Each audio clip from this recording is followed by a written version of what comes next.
आप सभी को मेरा नमस्कार। स्वागत है आपका एक बार फिर से मेरे YouTube चैनल हिंदू भूमि में। अपने इस वीडियो संदेश के द्वारा मैं आपको यह स्पष्ट करूंगा कि आखिर क्यों ब्राह्मणों के ऊपर यह मिथ्या आरोप लगाया जाता है कि उन्होंने दलित अथवा निम्न जातियों का शोषण किया, उनको शिक्षा के अधिकार से वंचित किया और हमेशा निम्न जातियों को दबाकर रखा और हिंदू धर्म तथा संस्कृति को नष्ट करने के लिए एक सुनियोजित तरीके से गैर ब्राह्मणवाद का नारा क्यों दिया जाता है। आप जब भी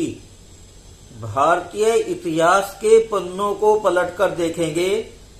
तो आप पाएंगे कि भारत में इक्का दुक्का ब्राह्मण राजाओं को छोड़कर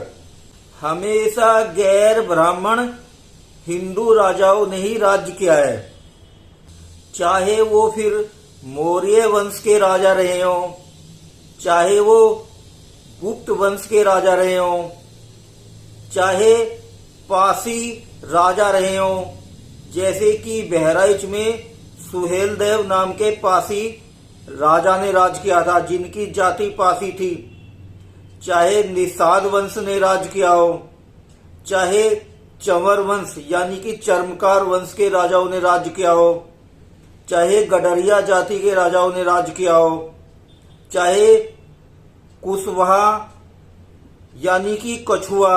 वंश के राजाओं ने राज किया हो, चाहे यादवों ने राज किया हो, जिसमें आप भगवान श्री कृष्ण का नाम ले सकते हैं, क्योंकि आधुनिक यादव अपने आप को कृष्ण का वंशी बताते हैं। चाहे जाटों ने राज किया हो, जिसमें कि महाराजा सूरजमल हो, चाहे ठाकुरों ने राज किया हो, आप पाएंगे कि अधिकांशतः गैर ब्राह्मण हिंदू राजाओं ने ही भारत में राज किया है। केवल इक्का दुक्का ही ब्राह्मण राजाओं ने राज किया है। लेकिन आप देखिए कि इसके बावजूद भी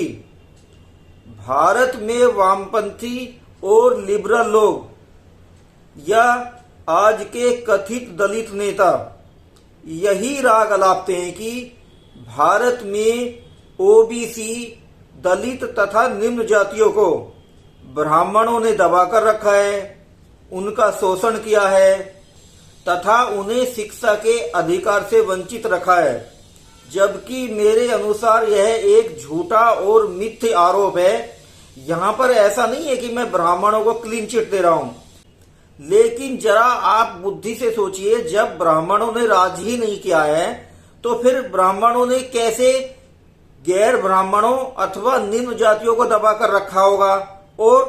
कैसे उन्हें शिक्षा के अधिकार से वंचित रखा होगा। इसलिए मैं अपने इस वीडियो में बता रहा हूं कि ब्राह्मणों पर इस तरह का आरोप झूठा, मिथ्य और मनगढ़ंत है। अब जैसा कि मैंने अभी तक के वीडियो संदेश में आपको बताया कि भारत में अधिकतर गैर ब्राह्मण हिंदू राजाओं ने राज किया है, तो क्या यह माना जाए कि गैर हिंदू ब्राह्मण राजाओं ने अपनी अपनी जाति के लोगों का शोषण किया, उनको दबाकर रखा अथवा उनको शिक्षा के अधिकार से वंचित रखा? यहाँ पर एक अति महत्वपूर्ण प्रश्न यह है कि आज यादव जाति जो अपने आप को भगवान श्री कृष्ण का वंशज बताती है, वो जाति आज ओबीसी यानी कि पिछड़ा वर्ग में कैसे आ गई? और यदि इनको भी दबाकर रखा गया था और इनको भी शिक्षा के अधिकार से वंचित रखा गया, तो क्या ये माना जाए कि भगवान श्री कृष्ण यादव विरोधी थे और उन्होंने अपनी जाति के लोगों को दबाकर रखा हुआ था? अब कुछ कुतर्की लोग कहेंगे कि अरे, राजा तो गैर ब्राह्मण ही होता था, लेकिन राजा हमेशा ब्राह्मण पुरोहित की सलाह पर ही अपना राजकाज करता था और इसलिए उस गैर ब्राह्मण राजा ने अपनी जाति के लोगों का शोषण किया। लेकिन इसके बावजूद भी मेरा सवाल यह है कि गैर ब्राह्मण हिंदू राजा ने अपनी जाति के लोगों का शोषण क्यों किया? और फिर यदि गैर ब्राह्मण हिंदू राजा ने अपनी जाति के लोगों का शोषण किया, उन्हें शिक्षा के अधिकार से वंचित रखा, तो फिर इसका आरोप ब्राह्मण पर क्यों? क्योंकि ब्राह्मण तो राज्य करता ही नहीं था। जैसा कि आजकल विभिन्न माध्यमों के द्वारा, चाहे वो शिक्षा के माध्यम से हो, चाहे वो सोशल मीडिया प्लेटफॉर्म के माध्यम से हो, आजकल नवबुद्ध, आजकल कुछ लोग नए नए बुद्धिस्ट बन रहे हैं, उनके द्वारा यह प्रचारित किया जा रहा है कि एक ब्राह्मण पुष्यमित्र शुंग, जो कि एक बौद्ध राजा वृष्ट का सेनापति था, वह ब्राह्मण पुष्यमित्र शुंग अपने राजा को मारकर राजा बना था और उसने बहुत बड़ी संख्या में बौद्धों का नरसंहार किया था। तो भाई इसमें क्या गलत था? तब तो तलवार के दम पर ही राजा बनते थे और जो भी शक्तिशाली होता था वही अपनी तलवार के दम पर राजा बन जाता था, और जो कमजोर राजा अपने राज्य की रक्षा भी ना कर पाए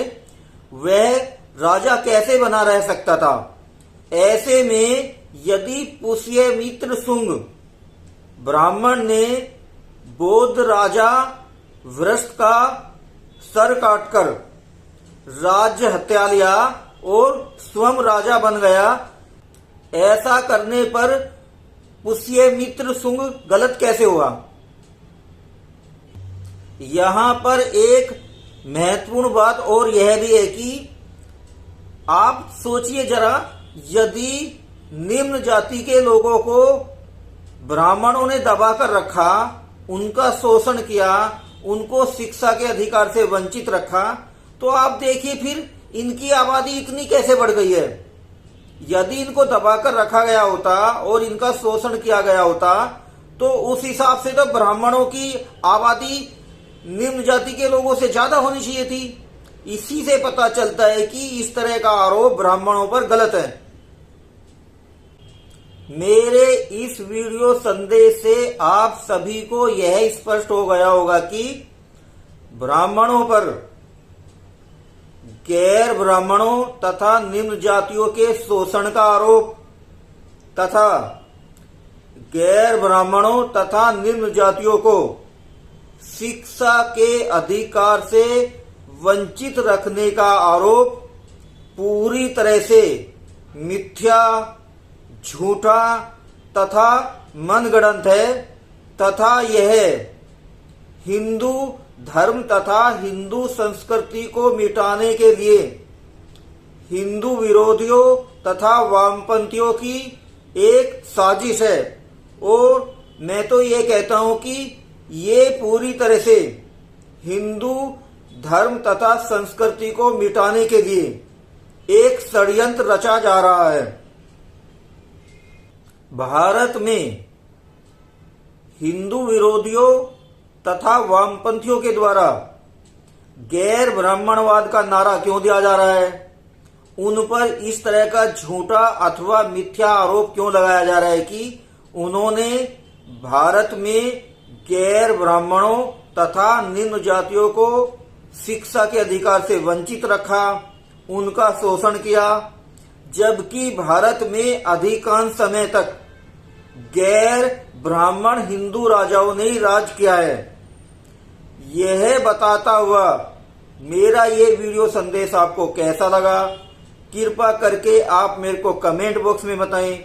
और यदि ये मेरा वीडियो संदेश आपको अच्छा लगा हो तो कृपया करके मेरे इस वीडियो संदेश को लाइक कीजिए, मेरे इस वीडियो संदेश को अधिक से अधिक शेयर और फॉरवर्ड कीजिए, मेरे YouTube चैनल हिंदू भूमि को सब्सक्राइब करके जुड़िए और चैनल हिंदू भूमि को सब्सक्राइब करने के बाद बेल आइकॉन को दबाना ना भूलें, ताकि आपको मेरे नए वीडियो का नोटिफिकेशन मिल सके। मैं मिलता हूं आपसे एक नई वीडियो संदेश के साथ। तब तक के लिए मेरा आपको जय हिंद, भारत माता की जय।